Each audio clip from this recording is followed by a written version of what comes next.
1%. Yeah. Yeah.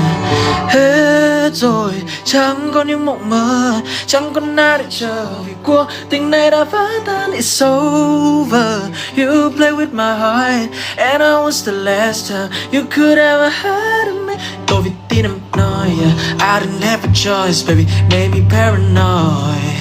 I'll be loyal, why you keep on lying, lại đâm điếu trên môi. Nỗi buồn này, yeah, sẽ thật là khó đằng trôi. It's the echo of your voice. All I hear is the echo of your voice. Gì mọi người ơi? Hết rồi, chẳng còn những mộng mơ, chẳng còn ai để chờ, vì cuộc tình này đã vỡ tan. Này đã vỡ tan. Này đã vỡ tan.